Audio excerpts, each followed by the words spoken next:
চলো তুমি একদিন বলেছিলাম আমাকে ওয়েল ডান স্যাম, সেদিনকে আমার রাতে ঘুম আসেনি। Shakib sir thank you so much জিল্লুকে হিট করানোর জন্য, থ্যাংক ইউ সো মাচ। হ্যাঁ, তো উনি আছেন তো ভেবেইছি, তো ওনার লগে লগে আছি যখন শাকিব স্যারের, নিশ্চয়ই আমি ভেবেছিলাম। ঢাকায় এসেছেন বরবাদ দেখার জন্য, কেমন লাগছে ঢাকায় এসে, কেমন লাগছে? এবং এটা ফার্স্ট টাইম কিনা ঢাকায়?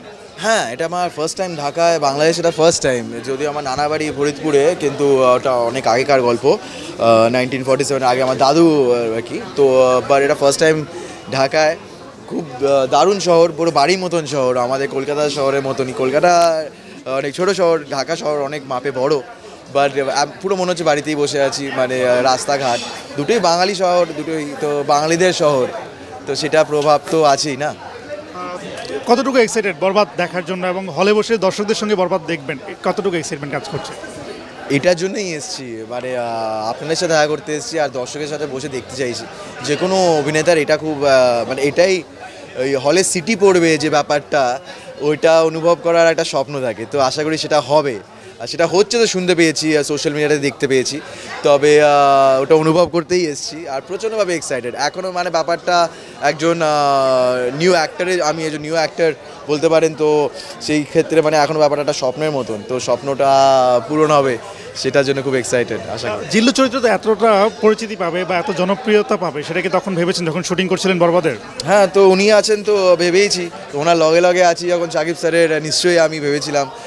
আর হ্যাঁ, ক্যারেক্টারের মধ্যে পোটেনশিয়াল ছিল, সেটা আমি স্ক্রিপ্ট পড়েই বুঝতে পেরেছি। আর যেভাবে এডিট করা হয়েছে, যেভাবে শুটিং করা হয়েছে, থ্যাঙ্কস টু হৃদয় ভাই অলসো, আমি সেটা একটা পোটেনশিয়াল যেটা আছে সেটা আমি জানতাম।